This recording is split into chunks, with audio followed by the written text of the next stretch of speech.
Hello, my dear children. Myself JP sir from Hazaribagh Jharkhand. आज मैं आप लोगों को क्लास 12th का जो फर्स्ट बुक है जिसका नाम है फ्लेमिंगो, और फ्लेमिंगो बुक में आप लोगों को फ्लेमिंगो का फर्स्ट चैप्टर जिसका नाम है द लास्ट लेसन पढ़ाने जा रहे हैं आज। ठीक है, तो इंग्लिश कोर का पहला बुक है फ्लेमिंगो। ठीक है, तो पहला चैप्टर का नाम है द लास्ट लेसन। और आप लोग लास्ट लेसन के बारे में सुने भी होंगे बहुत लोग, और बहुत कोई नहीं भी सुने होंगे। जिस तरह से कंटेंट्स आप देख सकते हैं कि पहला लेसन क्या लिखा हुआ है बाबू लोग, द लास्ट लेसन, जिसका लेखक का नाम है अल्फोंस डाउडेट। ठीक है, आज मैं इसी लेसन के बारे में बात करने जा रहा हूँ। आप लोग इस चैनल पे बने रहें। जो भी बच्चे नए हैं JP science and arts academy को सब्सक्राइब करें और बेल आइकन को भी प्रेस करें। ठीक है, देखिए पहला लेसन है the last lesson. Last lesson का अर्थ होता है अंतिम पाठ। जैसा कि आप लोग नाम से ही प्रतीत हो रहा है, टाइटल के नाम से ही, कि द लास्ट लेसन बोले तो अंतिम पाठ। अंतिम पाठ कहने का अर्थ होता है इस लेसन का नाम यदि पढ़ा है तो क्यों पढ़ा है। तो यहाँ जनरली दो देशों के बीच में युद्ध हुआ था जिसका नाम है फ्रैंको और प्रूसियन, यानी फ्रांस और प्रूसियन, यानी फ्रांस और जर्मनी के बीच में युद्ध चला था। ठीक है, तो जिसमें फ्रांस हार चुका था और जर्मनी जीत गया था। तो जर्मनी अपना देश यानी अपना क्षेत्रीय भाषा जो जर्मन है उसको अपने क्षेत्र में चलाना चाहते थे। इससे पहले वहाँ फ्रांसीसी भाषा चलता था और उस जगह को मना कर दिया गया। क्यों? क्योंकि कभी भी आप कोई चीज़ को जीतते हैं तो वह आपका हो जाता है और आप उस आधार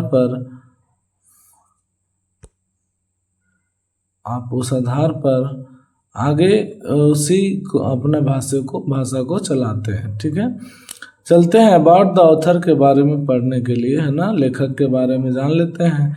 इस चैप्टर का लेखक का नाम है अल्फोंस डाउडेट। क्या है बाबू लोग? अल्फोंस डाउडेट। जन्म इनका हुआ 1840 यानी 1840 में इनका जन्म हुआ और 1897 में इनका मृत्यु हो चुका था। Was a French novelist and short story writer. The last lesson is set in the days of the Franco-Prussian War 1870 to 1871, in which France was defeated by Prussian led by Bismarck। यानी अल्फोंस डाउडेट का जन्म हुआ था 1840 में और इनका मृत्यु हो गया था 1897 में। Was a French novelist. वे कैसे नॉवेलिस्ट थे यानी उपन्यासकार थे? एक फ्रेंच का यानी फ्रांसीसी भाषा के नॉवेलिस्ट थे और छोटी छोटी कहानियों को भी लिखा करते थे। The last lesson is set in the days of the Franco Prussian war. जो यह लास्ट लेसन चैप्टर है वह कौन दिनों का पर आधारित है बाबू? बोलिए, फ्रैंको और प्रूसियन का युद्ध पर, है ना। फ्रैंको से बना है फ्रांस और प्रूसियन से बना है जर्मनी। इन दोनों देशों के बीच में युद्ध हुआ था 1870 से लेकर के 1871 में। ठीक है, कितने सालों का युद्ध चला? 1 साल का। In which France was defeated by Prussia led by Bismarck. और उस जगह पे प्रूसिया के द्वारा फ्रांस को हरा दिया जाता है, डिफीटेड करा जाता है, यानी डिफीट कर दिया जाता है।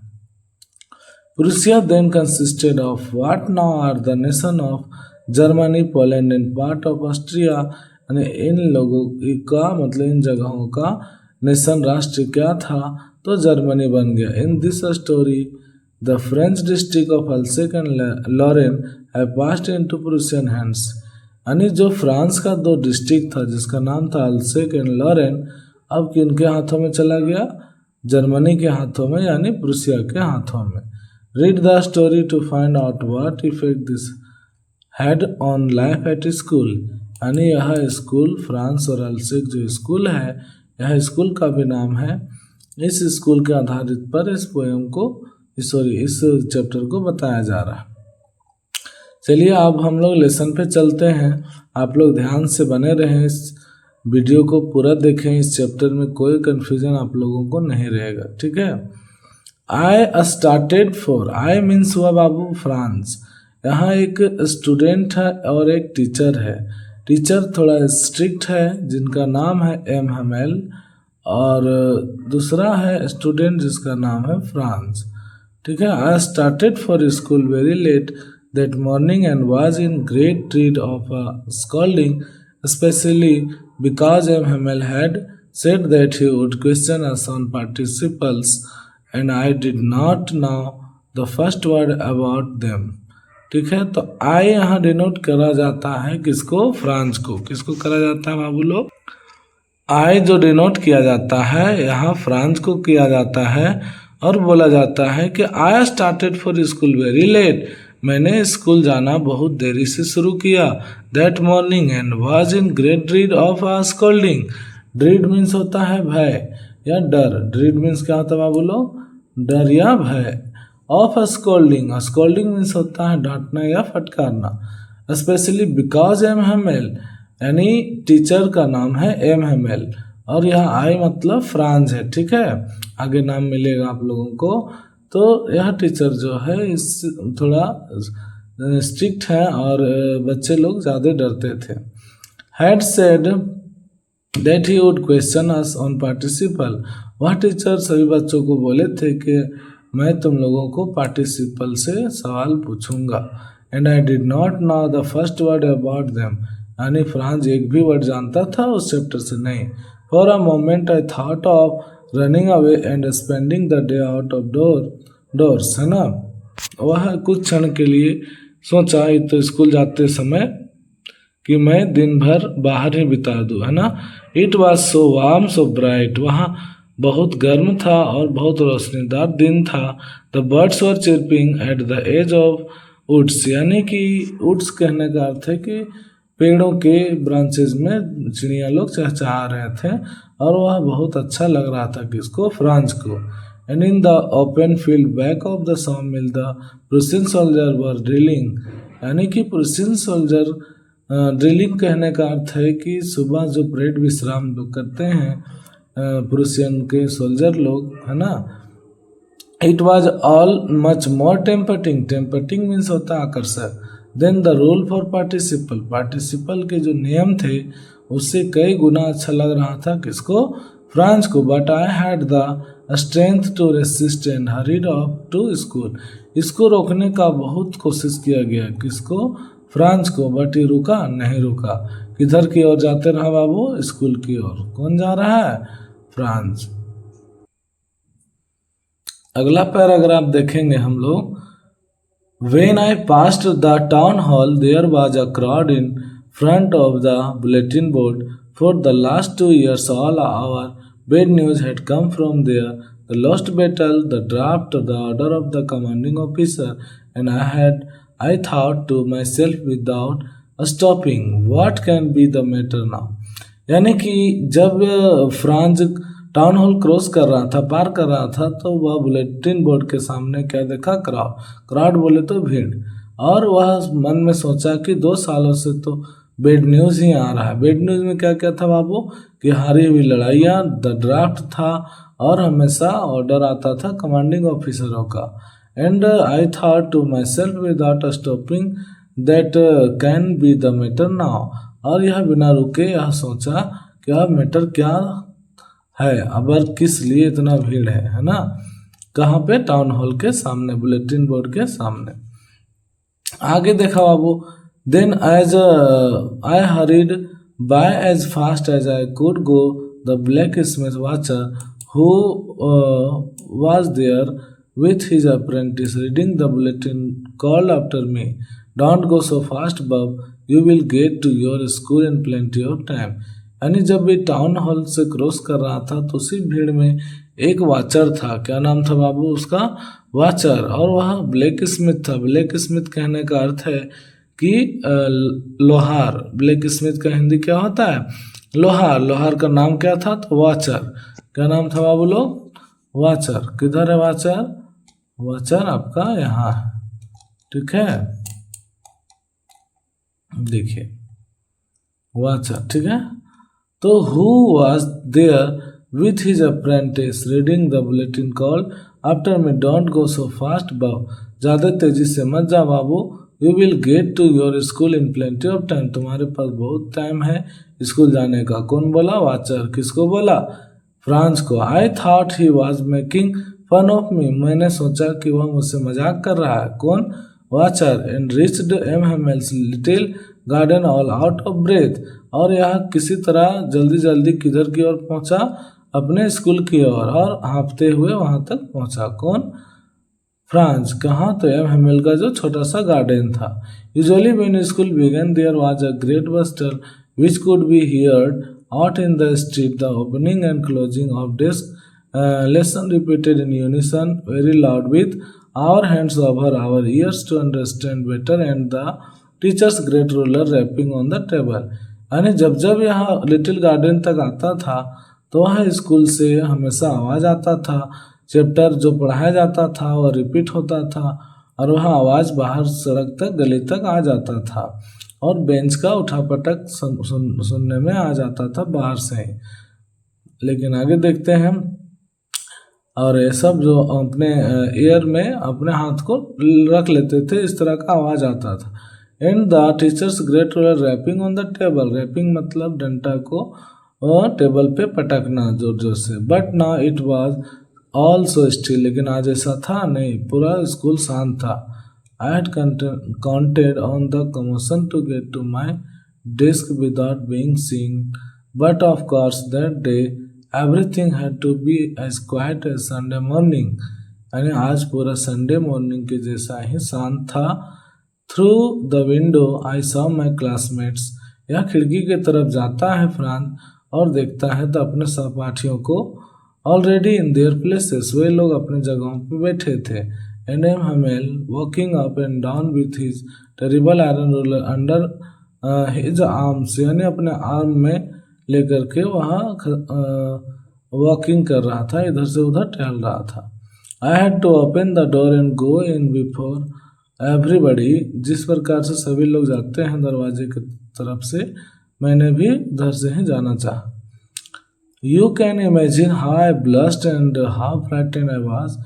आप अनुमान लगा सकते हैं कि मैं कितना भयभीत था और कितना डरा हुआ था। फ्राइटेंड मीन्स क्या होता है? डरा हुआ।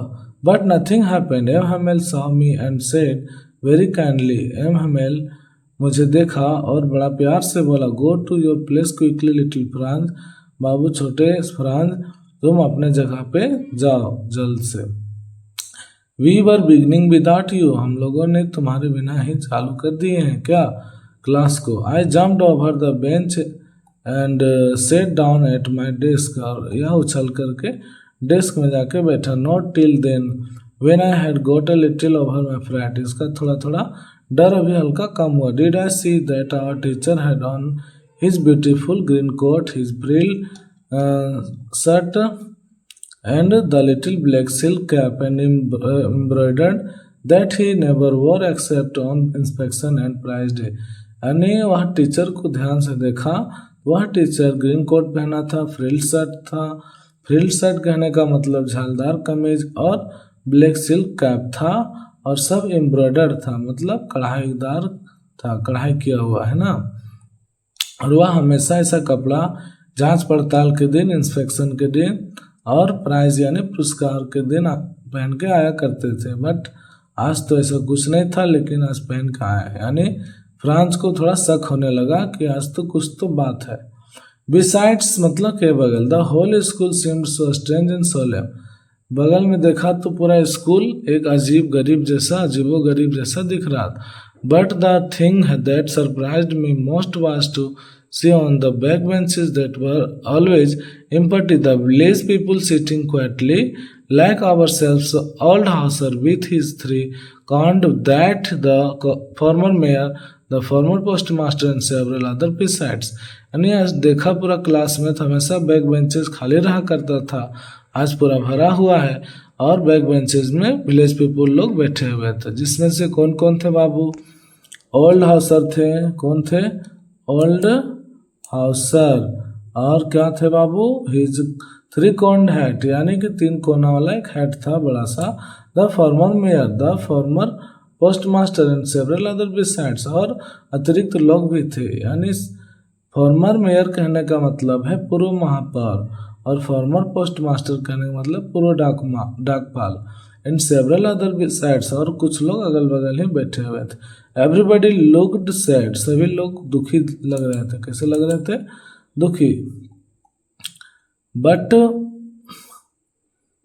and Hauser had brought an old primer thumbed at the edges, and he held it open on his knees with his great spectacle lying across the pages. यानी कि ओल्ड हाउसर के हाथ में था एक प्राइमर बुक। प्राइमर बुक कहने का अर्थ है कि पहला से लेके 5 क्लास के बुक को हम लोग क्या कहते हैं? प्राइमरी बुक कहते हैं। ठीक है। वह अपने चश्मे को खोल करके वह घुटनों पे वह बुक को रख करके पेज को पलट रहे थे। कौन? Old Hauser. आगे देखिए अब अगला paragraph. While I was wondering about it all, सब कुछ देख के इसको आश्चर्य लग रहा था। एमएमएल माउंटेड हिज चेयर, अपना चेयर को घुमाते हैं। And in the same grave and gentle tone which he had used to me said, और वह हमेशा की तरह आज भी बोले, माय चिल्ड्रेन, मेरे बच्चे, this is the last lesson I shell give you, जो मैं आज देने जा रहा हूँ यह आप लोगों का लास्ट लेसन है। The order has come from Berlin, order कहाँ से आया था बाबू? बर्लिन से। टू टीच ओनली जर्मन, यानी इस क्षेत्र में अब क्या सिर्फ पढ़ाया जाएगा? German. In the school of Alsace and Lorraine, school का नाम क्या था? Alsace and Lauren. डिस्ट्रिक्ट का भी नाम क्या था? Alsace and Lorraine. नेक्स्ट देखेंगे, the new master comes tomorrow, कल तुम्हारे पास यानी यहाँ पे नए टीचर आएंगे। This is your last French lesson, I want you to be very attentive, मैं चाहता हूँ कि बहुत ध्यान से आप लोग पढ़े देखें। I want you to be very attentive, मतलब मैं चाहता हूँ कि आप लोग सब ध्यान से सुने। What a thunder clap this words were to me, यानी कि फ्रांस के लिए यह वर्ड सुनने के बाद बहुत झटका लगा। किसको बाबू?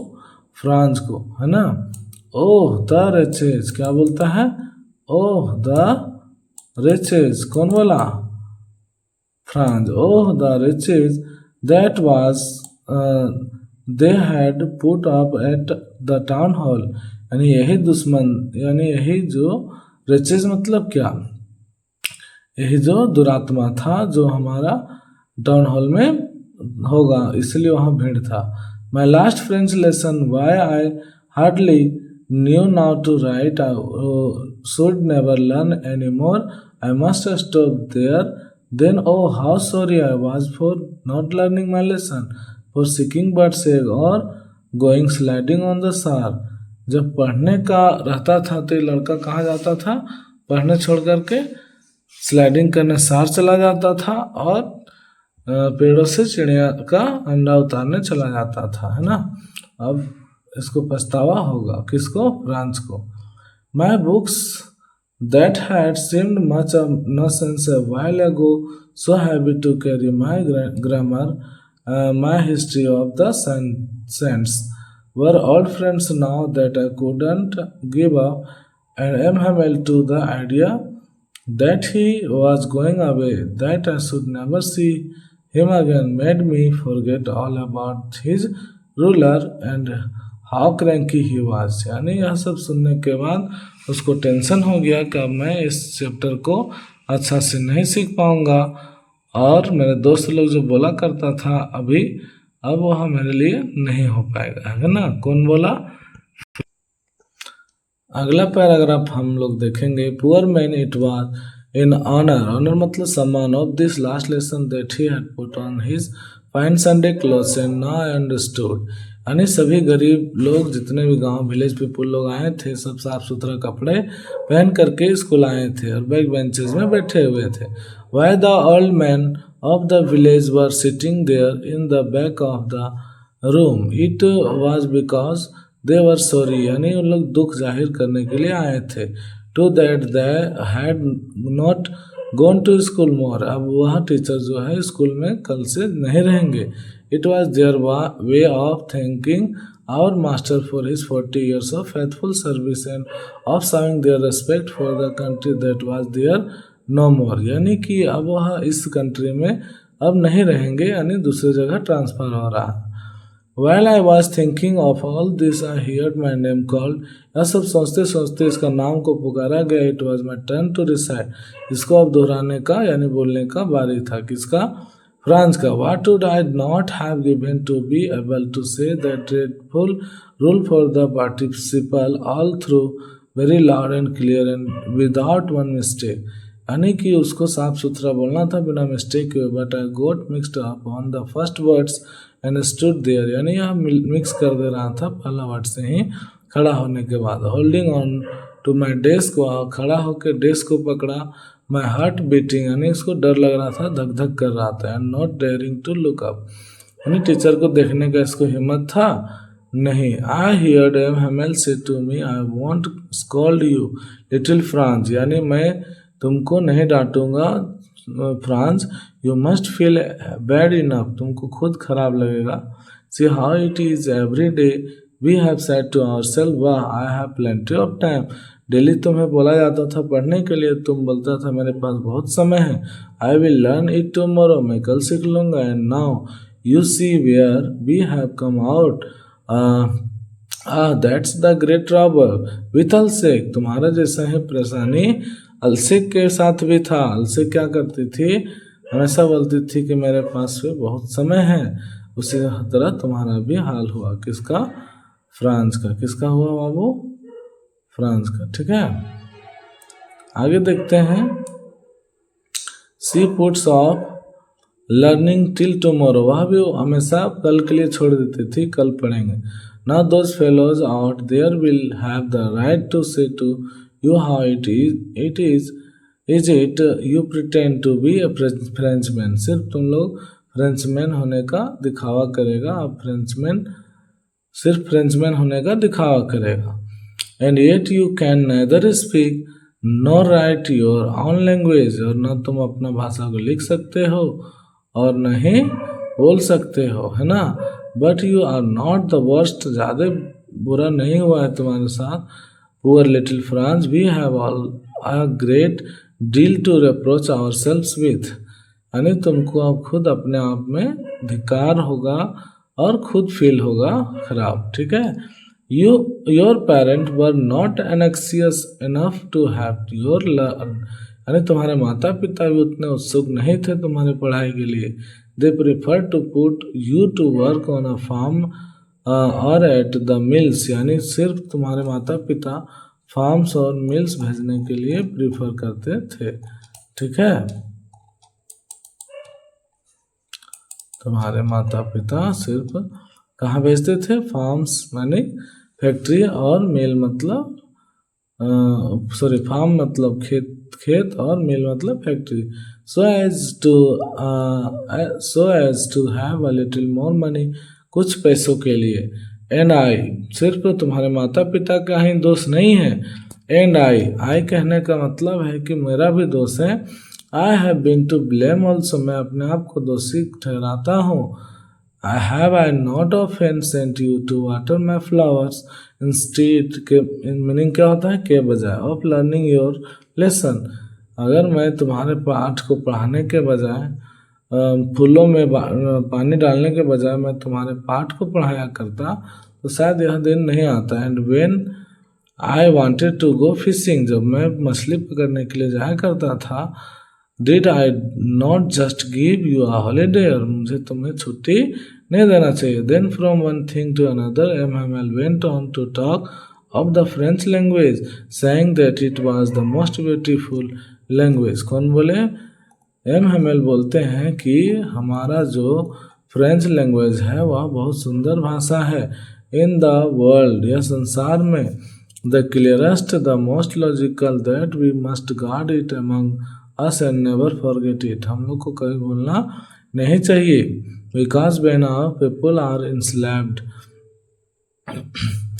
As long as they hold fast to their language, it is as if they had the key to their prison. नहीं, जब पीपल गुलाम होंगे तो यह भाषा उनका चाबी होगा इस जेल से निकलने के लिए. प्रिजन मीन्स क्या होता है? जेल. Then he opened a grammar and read us our lesson. I was amazed to see how well I understood it. और वह फिर उसके बाद ग्रामर का बुक निकालते हैं। कौन? एमएमएल। All he said seemed so easy I think too that I have never listened so carefully. इतना ध्यान से कभी फ्रांस पढ़ा था क्या? नहीं। आज क्यों पढ़ रहा है? क्योंकि कल से फ्रांस नहीं होगा। ऑर्डर कहाँ से आया है? बर्लिन से। बर्लिन कहाँ है? जर्मनी में। And that he had never explained everything with so much patience, it seemed almost as if the poor man wanted to give us all he knew before going away, and to put it all into our heads at one stroke. वह सारा जितना teacher के द्वारा पढ़ाया जा रहा था, MML के द्वारा, वह इतना ध्यान से कभी नहीं पढ़ा था। कौन? फ्रांस। फ्रांस कभी पढ़ा था? नहीं। आगे देखते हैं। After the grammar we had a lesson in writing that day एमएमएल had new copies for us. उस दिन एमएमएल सबको नया कॉपी लाने के लिए बोले थे। Written in a beautiful round hand, और सुंदर सुंदर राइटिंग से लिखने बोले। क्या क्या? France Alsace, France Alsace. क्या क्या लिखा जा रहा था न्यू कॉपी में? France Alsace, France Alsace. They looked like little flag floating everywhere in the classroom, hung from the rod at the top of our desks. यानी डेस्क के ऊपर रॉड के सहारे क्या बांधा गया था बाबू? फ्लैग्स। फ्लैग बोले तो फ्रांस का झंडा। You ought to have seen how everyone set to work and how quiet it was. यानी पूरा क्लास क्या था? बहुत ज़्यादा शांत था। The only sound, किसका साउंड चल रहा था बाबू? Only sound was the scratching of the pens over the paper. Once some beetles flew in, but nobody paid any attention to them. यानी कुछ मक्खियाँ उड़ रही थी लेकिन उसमें कोई ध्यान दिया नहीं। Not even the littlest ones who worked right on tracing their fish hook. जैसे मछली को पकड़ने के लिए जिस तरह शांत रहता है फिश हुक को लगा करके, उस तरह सभी लोग टेंशन में थे।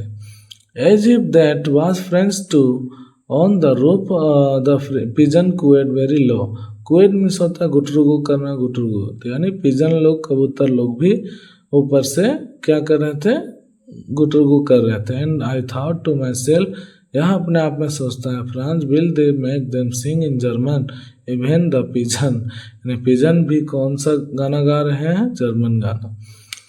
Whenever I looked up from my writing, I saw M.M.L. sitting motionless in his chair and gazing first at one thing, then at another, as if he wanted to fix in his mind just how everything looked in that little school room. वह motionless मतलब गतिहीन होकर के बैठे हुए थे chair में और हर एक चीज़ को निहारने का प्रयत्न कर रहे थे। कौन?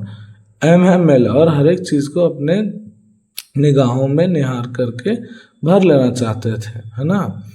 आगे बोला जा रहा है फैंसी। क्या बोलते हैं? फैंसी। बहुत सुंदर। फॉर 40 ईयर्स, कितने साल ड्यूटी की उस जगह पे? 40 साल। He had been there in the same place, उस जगह पे 40 साल तक बिताए। With his garden outside the window and his class in front of him. यानी जो उसके सामने, क्लास के सामने खिड़की था, उसमें क्या किए थे MML? Just like that, only the desk and benches had been worn smooth. The walnut tree in the garden was taller, and the hawpine that he had planted himself twined about the windows to the roof. यानी कि वह जो 2 हॉपाइन का लता लगाए थे वह खिड़की के सहारे छत में चढ़ गया। वालनट मतलब होता है अखरोट का पेड़ भी बढ़ गया था, है ना। How it must have broken his heart to leave it all. यानी इन्हें बहुत दुख लग रहा था इस जगह को छोड़ने में। Poor man to hear his sisters moving about in the room above packing their trunks. यानी ट्रंक्स बोले तो जिसमें हम लोग सामान वगैरह डालते हैं और ले जाया करते हैं, लगेज वगैरह। For they must leave the country next day. उन लोगों को कल कंट्री बहुत अवश्य ही छोड़ना था। किनको? एमएमएल और उनके सिस्टर को। But he had the courage to hear every lesson to the very last. यानी आज उसके पास साहस था। किसके पास? फ्रांस के। आफ्टर द राइटिंग, लिखने के बाद, we had a lesson in history, history का पाठ पढ़ाया गया। And then the baby chanted their ba be bi bi बो बू Down there at the back of the room, old Hauser had put on his spectacle and holding his primer in both hands, यानी दोनों हाथों से वह बुक को पकड़ करके और चश्मा पहन करके क्या करते हैं, spelled the letter with them, यानी उन लोग के सामने स्पेलिंग को दोहराते हैं। कौन? Old Hauser. Next, you could see that he too was crying, his voice trembled with emotion and it was so funny to hear him that we all wanted to laugh and cry, how well I remember it that last lesson. यानी यह last lesson बहुत अच्छा से याद रहेगा, यह बात बोला जाता है। All at once the church clock struck 12. Church clock में कितना बजा था बाबू? 12. Then the Angelus, at the same moment the trumps of the Prussian returning from drill, यानी जो प्रूसियन सोल्जर लोग वहाँ जो ड्रिलिंग कर रहे थे, sounded under our windows. Hamel stood up very pale. वह बहुत मुरझाए हुए खड़ा हुआ, दुखी रहित फेस में, in his chair, अपने चेयर में उठे। I never saw him look so tall. यानी फ्रांस आज तक टीचर को इतना लंबा कभी नहीं देखा था। माय फ्रेंड्स, टीचर बोलते हैं, क्या बोले? My friends said he, I but something choked him, he could not go on, then he return to the black board, took a piece of chalk and bearing on with all his might he wrote as large as he could, यानी कि वह black board की तरफ move किए और एक छोटा सा टुकड़ा चौक कर लेने के बाद वह क्या करने लगे? He wrote as large as he could, यानी बड़े बड़े अक्षरों में लिखें। क्या लिखें? Vive la France. क्या लिखने का प्रयास किया बाबू? वाइव ला फ्रांस। क्या लिखें? वाइव ला फ्रांस, मतलब फ्रांस अमर रहे। क्या बोलते हैं हम लोग? फ्रांस अमर रहे। Then he stopped and leaned his head against the wall, and without a word he made a gesture to us with his hands. School is dismissed. You may go now. यानी कि वह जो यह लिखने के बाद वह एक इशारा किए कि आप लोग अब जा सकते हैं, स्कूल आज से डिसमिस है ना। यानी कि इस लेसन में आप लोगों को समझ में आया कि यह चैप्टर बेसिकली फ्रांस और जर्मनी के युद्ध के बारे में बताया गया। युद्ध कब से कब हुआ था बाबू लोग? 1870 से लेके 71 के बीच में हुआ था, है ना। कब से कब हुआ था? 1870 से लेके 71, तो 1 साल का युद्ध चला। अल्फोंस डाउडेट कौन है? लेखक हैं। कब जन्म हुआ इनका? 1840 में। मरण कब हुआ? 1897 में, ठीक है। और कौन हार गया? तो फ्रांस हार गया। और कौन जीत गया? तो जर्मनी। ऑर्डर कहाँ से आया था बाबू? तो बर्लिन से। ऑर्डर कहाँ से आया था? बर्लिन से। बर्लिन कहाँ है? जर्मनी में। चलो और बताओ, फ्रांस को स्कूल जाने का मन कर रहा था? नहीं, बाहरी जो वातावरण था उसको देख के लग रहा था कि आज दिन या बाहर ही बिता दे, ठीक है। टाउन हॉल में क्या था? बुलेटिन बोर्ड के सामने भीड़ था, क्राउड था, है ना। तो यहाँ क्या सोचा कि 2 सालों से बैड न्यूज आ रहा था, आज भी कोई बैड न्यूज होगा। उसी बीच में एक वाचर था ब्लैक स्मिथ जो बोला डोंट गो सो फास्ट, है ना, तुमको ज़्यादा तेजी से नहीं जाना है, you have plenty of time. यह बात बोला कौन? वाचर। किसको? फ्रांस को, ठीक है। वहाँ फिर नहीं रुकता है, स्कूल की ओर जाता है। स्कूल में देखता है कि खिड़की की ओर से तो बैक बेंचेज में उसके सहपाठी लोग बैठे हुए थे। फिर यह दरवाजे की तरफ जाता है और बोला जाता है कि तुम्हारे बिना क्लास शुरू कर दिए हैं। और वह देखा कि अगल बगल पूरा गांव के लोग, मतलब जो बैक बेंच हमेशा खाली रहता था आज पूरा भरा पड़ा हुआ है। और वहाँ कोई बैठे नहीं थे। कौन बैठे थे? Old Hauser, farmer mayor, farmer post master और अतिरिक्त गांव के लोग बैठे हुए थे, ठीक है। चलिए, और यह बात टीचर बताएं कि आज तुम लोग का लास्ट लेसन है बाबू, कल से तुम्हारा नया जर्मन टीचर आएंगे, इसीलिए इस चैप्टर का नाम पड़ा था the last lesson. Thank you. Channel को सब्सक्राइब करें और बेल आइकन को ज़रूर दबाएं और लाइक और शेयर भी करें, क्योंकि इसके बाद लगातार आप लोगों को वीडियो जाते रहेगा। ईमानदारी से पढ़ते रहें। Thank you.